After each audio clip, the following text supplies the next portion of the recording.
Hello and welcome one and all, this is Old School Gamer 1971 here. Millie, Lloyd, everyone, hope you're all having a great day. If you would, please like and comment. If you haven't already, please subscribe. Support the channel and help it grow. Today's thoughts is on Resident Evil HD Remaster. I've been playing this game for around 3 hours and this is what I think.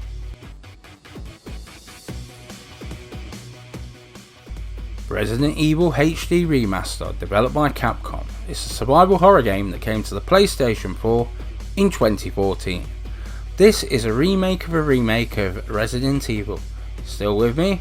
An original game developed by Capcom. One of the first survival horror games, but certainly it was the first to make the genre popular. With recognisable characters and setting many of the genre tropes that are still around today, one of the games that was preferable on import. The borders on the PAL version on the original PlayStation were massive, plus also the NTSC version ran a hell of a lot smoother. To look back at that game now, and yet I still play the game every now and again on the PlayStation 3. And whilst the map has been expanded, the core game and many of the rooms still remain the same.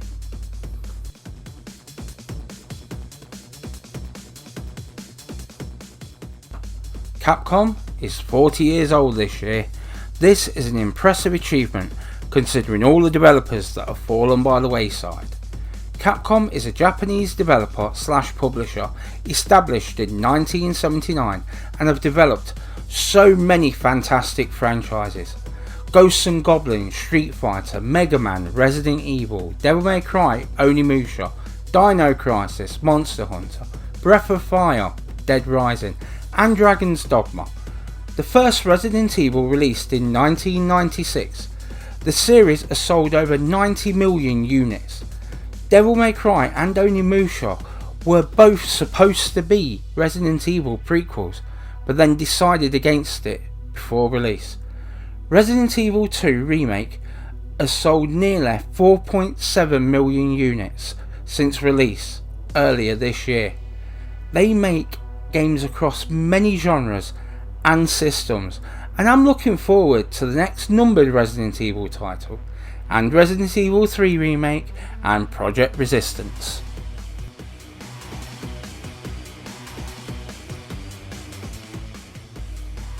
Set July 24th, 1998, a series of bizarre murders have occurred on the outskirts of Raccoon City. As part of Special Tactics and Rescue Service, stars Jill Valentine, Chris Redfield, Barry Burton and Albert Wesker are assigned to investigate the disappearance of Bravo Team. Alpha Team soon locates Bravo Team's crashed helicopter. Whilst investigating the crash site, Alpha Team are attacked by a pack of undead dogs, killing an unimportant part of the team. Brad Vickers, Alpha's helicopter pilot, who panics and abandons the team. Chris, Jill, Albert and Barry all seek refuge in an abandoned mansion. Either Chris or Jill are missing depending on your choices. Once there you will find Bravo Team's surviving members, or what is left of them anyway. The mansion is filled with undead and impossible creatures, giant snakes, giant spiders and sharks, who are all baying for your blood and brains. No more spoilers, but it is just great. So is this Resident Evil survival horror, or is it living misdemeanor? Stop running, I've got Stitch! What is this place? Not quite your ordinary house, that's for sure. Hey, Wesker, where's Chris? Jill, no! You don't want to go back out there. But we've got to find... What was that? Chris? No. Jill, go and investigate. I'm going with her.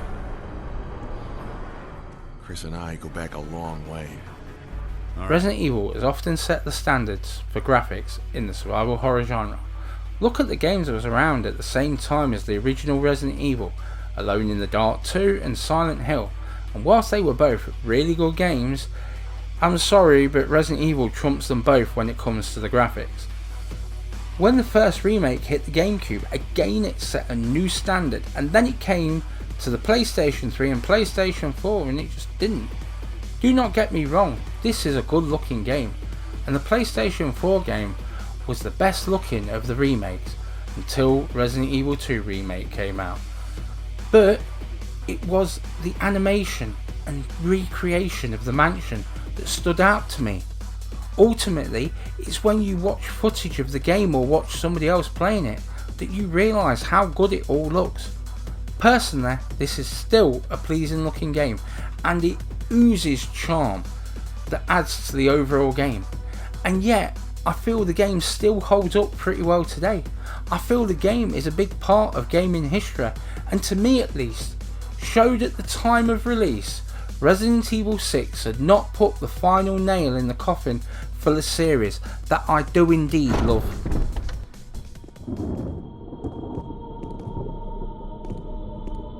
Wesker! Jill, help me look for him. But let's not leave this hall. Good idea.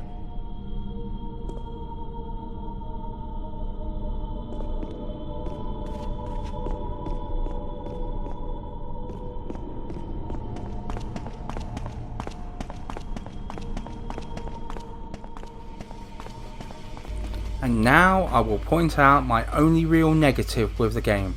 I would have liked the option to have had the original voiceover. That being said, I do feel that they did do a pretty good job with the replacement. I want my Jillo sandwich, damn you. The sound, like the original, really sets the mood. The atmosphere is pretty much nothing without it. It's the ambient sound and what you hear that is stalking you. This works really well. Hearing the shriek of the hunters does set you on edge. It does add to the atmosphere. The music helps with the mood, and I feel that without it, the game would suffer. The guns sound meaty and the hits sound, well, squelcher. This is great and helps draw you into the overall game. The sound was the final hurdle for me to get over, and once I did, there was no looking back. P.S. And the irritating clock ticking in the dining room makes a bloody return. And do you want to know something? Honestly, I would have missed it if it wasn't there.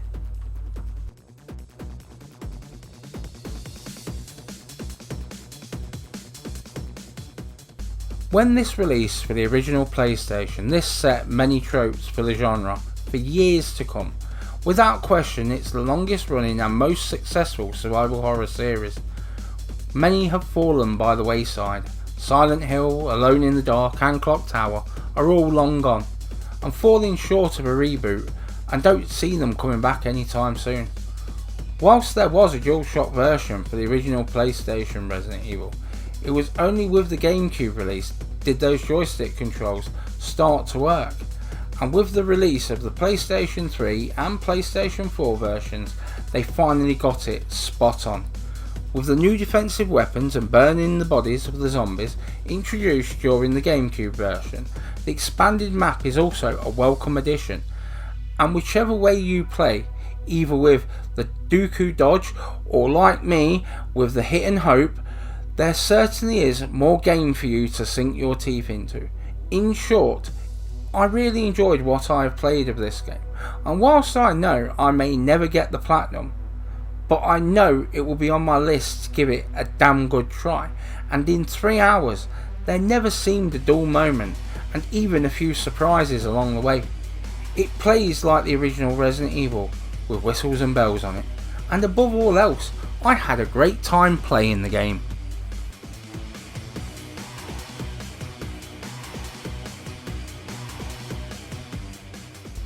This is the make or break of the game for me. The original had this in oodles, so this needs it too. It all started for me with the guy running down the corridor and then getting got.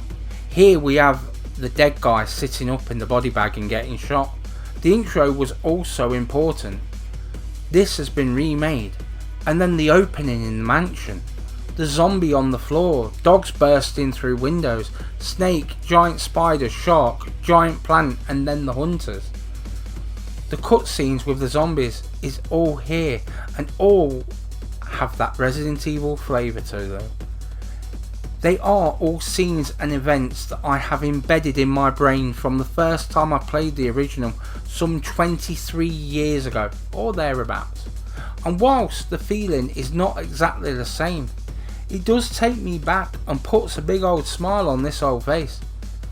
The game has made me jump, the game has made me think outside the box, and the game has done the one thing that I never expected, which is I never expected me to grow to like this more than the original. And by the end, I know I did. Oh, and I love that they've left in some of the collectibles. The Itchy Tasty diary is there. Sister Pen used to make me read this to her every time I played the original Resident Evil through.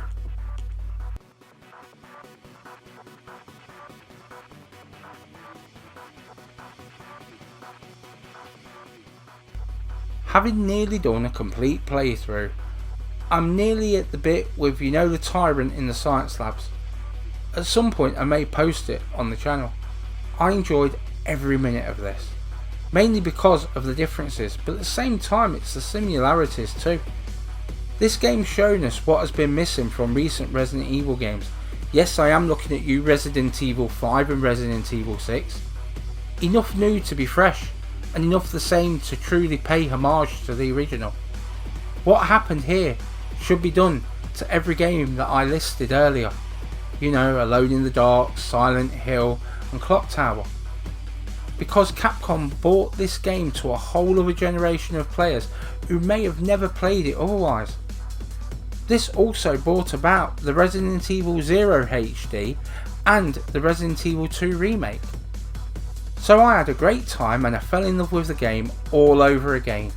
Resident Evil made popular the genre, and this celebrates not just the original, but every step and iteration along the way, taking the best bits, tightening the controls. If you want a trip down memory lane or are looking for a decent survival horror, get this, as I don't think you'll be disappointed. So Resident Evil survival horror, it most definitely is. P.S. Wesker rules, Joe. What do you mean he's an arsehole?